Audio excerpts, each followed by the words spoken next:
सत्य बोल के हार जाना अच्छा है, पर झूठ बोल के जीत जाना अच्छा नहीं। झूठ बोल के जीत जाने से अच्छा है सच बोल के हार जाइए। कम से कम आप सत्य के साथ तो रहेंगे।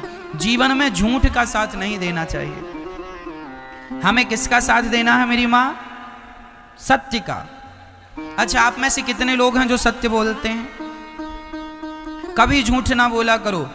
कभी साल में एक बार, 2 साल में एक बार, 10 साल में एक बार झूठ बोल दिया तो माफ है। माफ तो नहीं है पर कम मात्रा है, ठीक है। 1 लीटर दूध में यदि आपने 2 बूंद पानी मिला दिया तो कोई फर्क नहीं पड़ता।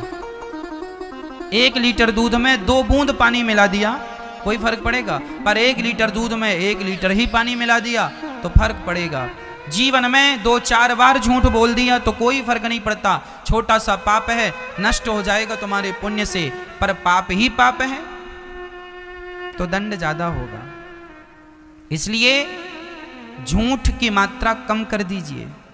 असत्य की, एक सज्जन बोले महाराज जी हम सच बोलेंगे तो हमारा बिजनेस ही नहीं चलेगा, हमारा व्यापार ही नहीं चलेगा, हमारी दुकान ही नहीं चलेगी। हमने कहा भाई जब झूठ बोलने से तेरी दुकान इतनी चलती है तो सोच तू सत्य का सहारा लेगा तो और कितनी दुकान चलेगी तेरी। यदि झूठ तुझे इतना आगे ले गया तो सोच सच तुझे कितना आगे ले जाएगा। पर विडंबना तो यह है, लोगों को झूठ पर तो भरोसा है पर सत्य पे भरोसा नहीं है। और मैं आपसे एक निवेदन करूंगा कि जीवन में सत्य ही आपको आगे ले जाएगा। यदि झूठ की इमारत आपने बना रखी है तो झूठ की इमारत बहुत जल्दी धराशायी हो जाती है, क्योंकि वह मजबूत नहीं होती। सत्य की नींव बड़ी मजबूत होती है मेरी माँ। सत्य के रास्ते पर चलोगे तो सदियां गुजर जाएंगी, समाज तुम्हें पूजना बंद नहीं करेगा। यदि झूठ के रास्ते पर चलोगे, रावण झूठ के रास्ते पर चलता था, राम जी सत्य के रास्ते पर चलते थे। सत्य के रास्ते पर चलते थे तो लोग मंदिर बना के पूजते हैं, और झूठ के रास्ते पर रावण चलता था तो गली गली पुतले जलाए जाते हैं। यह है झूठ का परिणाम। तुम बोलोगे झूठ, परिणाम क्या होगा? वर्तमान को ना देखो, इस वर्तमान में किए गए कर्म का परिणाम क्या होगा उस पर तो दृष्टि डालो। जो आज है, जो तुम आज अच्छा या बुरा कर रहे हो, इसका भविष्य क्या है, कल क्या होना है इसका, उस पर दृष्टि डालना जरूरी है। भविष्य को देखना भी जरूरी है। हाँ, कहां देखना चाहिए भविष्य को? रावण ने यदि ये सोचा होता कि मेरे जैसा पंडित, मेरे जैसा ज्ञानी, यदि मेरे जैसा ज्ञानी सीता को चुराएगा तो समाज में संदेश क्या जाएगा, मैसेज क्या जाएगा? रावण ने यदि इस बात पे थोड़ा सा विचार किया होता तो शायद रावण ये गलती ना करता, शायद रावण के पुतले ना जलाए जाते। आप कोई भी काम करने के पहले एक बार आने वाले भविष्य को जरूर झांक कर देखिएगा। कहीं लोग आपको आने वाले भविष्य में गालियां तो नहीं देंगे? ओसामा नाम का एक व्यक्ति था जो मारा गया, लादेन। उसने कितना अपराध किया, कितने निर्दोष लोगों को मारा। क्या हुआ? आज तक लोग उससे गालियां देते हैं। आज तक उसके नाम पर किसी ने आंसू नहीं बहाए होंगे। देखो, मरना तो सबको है मेरी माँ, आपको भी मरना है, मुझे भी मरना है। अब निर्णय ये करना है कि झूठ बोल के मरना है कि सत्य बोल के मरना है। रावण बन के मरना है कि राम बन के जाना है, ये आपका निर्णय है। आप देख लीजिए।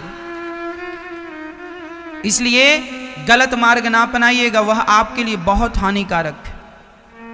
अच्छा तो लगता है, खुजली जब होती है खुजलाने में बड़ा अच्छा लगता है, बहुत अच्छा लगता है, लेकिन जो उसकी जलन होती है ना खुजलाने के बाद, वो बड़ी दर्दनाक होती है।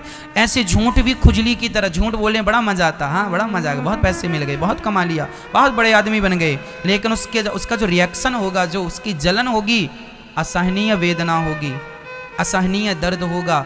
इसलिए जीवन में कभी भी गलत रास्ते पर ना चलना। बच्चों को यही सिखाओ बचपन से, बेटा नमक रोटी खा लेना पर सत्य की ही रोटियां खाना।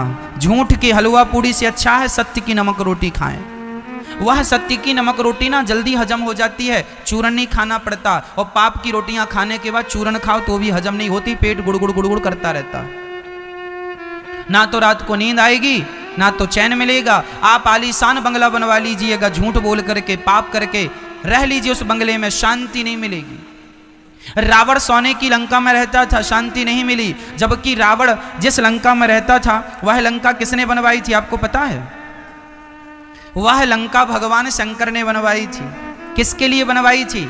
अपने लिए। पार्वती ने कहा कि पहाड़ में रहते रहते बहुत दिन हो गए, थोड़ा सा सबने घर बनवा लिया, हाँ सब सेटल हो गए, थोड़ा आप भी घर पर बनवा लीजिए, हम लोग भी वहाँ थोड़ा अच्छे से रहें, परिवार की तरह लगे कि हाँ हम लोग भी अच्छे से रहते हैं, यहाँ पहाड़ में पड़े रहते हो। शंकर जी ने कहा पार्वती की इच्छा है तो एक बढ़िया सा घर बनवाते हैं। और शंकर जी ने कृपा की और सोने की लंका बनवा दी शंकर जी ने। और गृह प्रवेश, अब घर बनाया तो गृह प्रवेश के लिए पंडित जी, तो शंकर जी बोले इस समय बढ़िया पंडित जी रावण ही हैं। रावण को बुलाया, आओ पंडित जी जरा गृह प्रवेश कराओ। तो रावण ने गृह प्रवेश कराया। शंकर जी ने कहा बताओ दक्षिणा में क्या चाहिए? लंका। रावण बोला ये लंका बड़ी अच्छी, जो आपका घर है आप क्या करेंगे, आप तो अवगढ़दानी है, आप जहां रहते थे वहीं रहिए, ये हमें दे दीजिए। पार्वती ने बोला हे भगवान कैसा पंडित है, गृह प्रवेश में घर ही मांग लिया। तो माता पार्वती, शंकर जी बोले अब तो दे दिया हमने। पार्वती से कहा चलो वहीं जहां थे। पार्वती जी ने श्राप दे दिया, मूर्ख इतना लालची है तू, जा दूसरों के घर में कब्जा करता है, रहेगा जरूर इस लंका में पर तुझे शांति नहीं मिलेगी। जिस दिन से रावण लंका में शिफ्ट हुआ अपना सामान लेकर, उस दिन से रावण उस लंका में सुखी नहीं रहा। आपको क्या लगता है दूसरों की संपत्ति हड़प लेने से सुख मिल जाएगा? आजकल तो छोटा भाई बड़े भाई की हड़प लेता है, बड़ा भाई छोटे भाई की संपत्ति हड़प लेता है। आज तो भाई भी हड़प लेता है। अच्छा आप लोगों को क्या लगता है दूसरों की हड़प लेंगे तो मजा आ जाएगा, बड़े आदमी हो जाएंगे, इज्जत बढ़ जाएगी? क्यों ये नहीं सोचते कि तुमको ईश्वर हर पल देख रहे हैं? परमात्मा की दृष्टि से कोई नहीं बचा, लाख आंख से देख रहा है तुझे देखने वाला।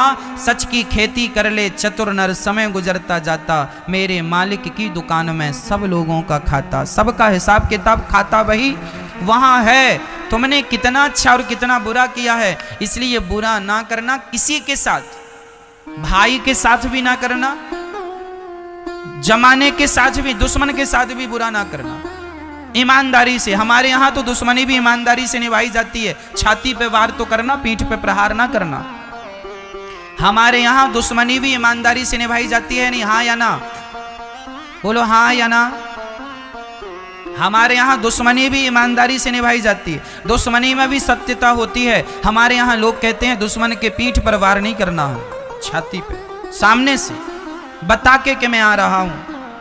पाप तो यहां भी है यदि पीठ पर वार कर दिया। इसलिए मनुष्य का धर्म है परोपकार करना, सत्य बोलना। इस रास्ते से कभी हिलिएगा मत।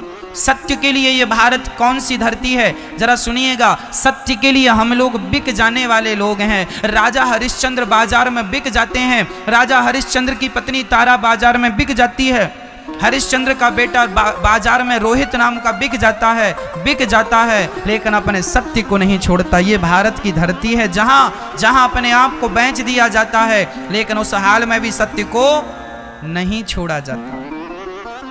राजा हरिश्चंद्र ने अपनी पत्नी को बेच दिया, अपने आप को बेच दिया, किसके लिए? सत्य के लिए। मोरध्वज नाम के एक राजा थे, उन्होंने अपने बच्चे को आरे से चीर कर दान दिया था। सत्य कितनी बड़ी चीज है शायद आप नहीं जानते। गोस्वामी जी लिख रहे हैं सत्य बराबर तप नहीं, झूठ बराबर पाप। सबसे बड़ा पाप क्या है? झूठ बोलना। और आज लोग झूठ ही बोल रहे हैं। एक राजा थे, उनका नाम था मोरध्वज। यह द्वापर युग के अंत की बात है। जब द्वापर युग में महाभारत का युद्ध हो गया, धर्मराज युधिष्ठिर राजा बन गए और राजा बन के उन्होंने प्रजा को खूब भंडारा किया, भोजन प्रसादी कराया, लंगर चलाया, यज्ञ किया, सबको संतुष्ट किया दान दक्षिणा देकर। तब अहंकार से अर्जुन ने अंगड़ाई लेते हुए श्री कृष्ण से कहा, श्याम सुंदर बताओ कैसे धरती में हमारे भाई से बड़ा कोई दानी है? क्या हमारे भैया धर्मराज युधिष्ठिर से बड़ा कोई दानी दूसरा है? बड़ी अहंकार से ये बात अर्जुन कह रहे हैं। भगवान मुस्कुरा दिए। भगवान ने कहा अर्जुन तुम्हारे भाई का नाम तो लिस्ट में सबसे नीचे है। अरे नीचे? तो जरा हमें लिस्ट चेक कराओ, सबसे ऊपर किसका नाम है? भगवान ने कहा लिस्ट चेक ना करो, हमारे भक्तों का हिसाब किताब हमारे पास रहता है। तुम्हारा भाई तो अभी बहुत छोटा है, दानियों के नाम पर छोटा। अच्छा तो बड़ा कौन है? जिद कर ली अर्जुन ने, हमें बताओ कि सबसे बड़ा दानी कौन है। भगवान ने अपनी लिस्ट पकड़ा दी, देखा तो सबसे ऊपर नाम था मोरध्वज का। इस दुनिया में बड़े बड़े दानी हुए हैं मेरी माँ, उन दानियों में दानवीर कर्ण भी हैं, दानवीर हरिश्चंद्र भी हैं, लेकिन इन सबके दान से श्रेष्ठ दान मोरध्वज का दान है। ये मोरध्वज ने आखिर क्या दान कर दिया? चर्चा लंबी है। जब अर्जुन ने देखा कि मोरध्वज नाम का व्यक्ति है, उसका नाम, अर्जुन ने कहा महाराज मैंने तो इस आदमी का नाम भी नहीं सुना, यदि दानी होता तो मेरे कानों में इसका नाम कभी ना कभी तो पड़ता। भगवान बोले ये दानी जरा गुप्त में रहता है, छिपा करके देता है, इसे जान पाना संभव नहीं। अर्जुन बोले मैं परीक्षा लेकर देखूंगा कि सच्ची दानी है कि आप पक्ष ले रहे हैं भक्त का। भगवान बोले देखो मुझे तो उस पर कोई संदेह नहीं है, सच्चा दानी है। तुम्हें फिर भी संदेह है, चलो परीक्षा ले लो। अर्जुन, कृष्ण और यमराज, यमराज जी को बुलाया गया। अर्जुन और कृष्ण ने ब्राह्मण का रूप बनाया, यमराज को शेर का रूप बना दिया। शेर बन गए, बूढ़ा सा शेर बन गए यमराज जी। अर्जुन और श्री कृष्ण पंडित जी बन के गए। भिक्षाम देही, भिक्षाम देही, मोरध्वज के दरवाजे में जाकर भिक्षा जब भिक्षा मांगी, मोरध्वज निकल के आए। ब्राह्मण देवता आए हैं, देखो घर में ब्राह्मण आए तो बड़ा सम्मान किया करो, बड़ा आदर किया करो, ना जाने किस रूप में नारायण मिल जाए, है ना। सम्मान किया मोरध्वज ने, चरणों को पखारा, चरणों को धोए, चरणों को धोकर बिठाया, आरती उतारी, पूजा की। और मोरध्वज ने कहा महाराज ये बताइए आपका आगमन क्यों हुआ है, मैं आपकी क्या मदद करूं, क्या सेवा करूं, बताइए। ब्राह्मणों ने कहा राजन आज हमने सुना है तुम बहुत बड़े दानी हो। अच्छा मोरध्वज का नियम था कि पहले जब तक किसी को दे नहीं देते थे तब तक वह अन्न भी ग्रहण, जल भी ग्रहण नहीं करते थे, दान देकर ही वह कुछ खाते और पीते थे। आज ब्राह्मण आए हैं, क्या देना चाहिए, जो आप मांग लेंगे सो दे देंगे। अच्छा तो फिर एक काम कीजिए ना। ब्राह्मणों ने कहा यदि देना हो तो हाथ में जल लेकर संकल्प लो, ऐसा तो नहीं कि हम मांगे और आप मुकुर जाओ, इसलिए पहले संकल्प। अच्छा मोरध्वज ने कहा जो मैं कह देता हूं वह करता हूं, प्राण जाए पर वचन न जाए। आपको फिर भी यकीन नहीं है तो एक काम कीजिए, ये रहा संकल्प। हाथ में जल लेकर के संकल्प कर दिया, जो आप कहेंगे मैं दूंगा। संकल्प छूट गया। अब ब्राह्मणों ने कहा मोरध्वज आपने संकल्प दे दिया है, जो मांगूंगा दोगे। मोरध्वज ने कहा मेरा शीश मांग लोगे शीश दे दूंगा, राज्य मांग लोगे राज्य दे दूंगा, जो मांगो दे दूंगा। ब्राह्मणों ने कहा ना तेरा शीश चाहिए ना तेरा राज्य चाहिए, फिर क्या चाहिए। कह दिया ब्राह्मणों ने महाराज मेरा शेर बाहर खड़ा है, महीने भर से भूखा है, बूढ़ा हो गया है, दांत गिर गए हैं, कुछ खा नहीं पा रहा है, उसके लिए जरा से मांस की व्यवस्था कर दीजिए, मांस दे दीजिए। मोरध्वज ने कहा बस इतनी सी बात, अरे मांस चाहिए, मैं अपना मांस देता हूं, आपका शेर कितना खाएगा। देखो मांस, राजा में आपका मांस नहीं ले सकता, आपका मांस जरा कड़ा हो चुका है, बूढ़ा शरीर है आपका। मैंने सुना है आपका एक छोटा सा बच्चा है। अच्छा मोरध्वज का एक ही बेटा था, नाम था ताम्रध्वज। अभी केवल 6 साल की आयु थी, 5 से 6 साल का बालक था, छोटा सा था। बहुत पूजा पाठ करने के बाद, बहुत प्रार्थनाएं करने के बाद विधाता ने यह बेटा दिया था। ब्राह्मण कह रहे हैं कि आप अपने बेटे का मांस हमारे शेर को डालो, शेर बूढ़ा हो गया है, दांत टूट गए हैं, तो वह कड़ा मांस नहीं खाता, बच्चों का मांस जरा कोमल होता है, तो बच्चे का मांस दीजिए। पर शर्त एक और है। क्या शर्त है? बोले हमारे शेर के दांत नहीं हैं तो वह मांस फाड़ नहीं सकता, तो आपको ही अपने बच्चे के टुकड़े टुकड़े करने होंगे, आपको बच्चे को फाड़ कर देना होगा, क्योंकि वो तो फाड़ नहीं सकता, उसके तो दांत टूटे। अब तो मोर ध्वज के पांव के नीचे से जमीन खिसक गई, परंतु वचन दिया था। मोर ध्वज के सामने सबसे बड़ा संकट यह था कि यदि मैं बेटे को जबरदस्ती पकड़कर मार डालता हूं तो बाल हत्या लगेगी, किसी को भी मारना हत्या है।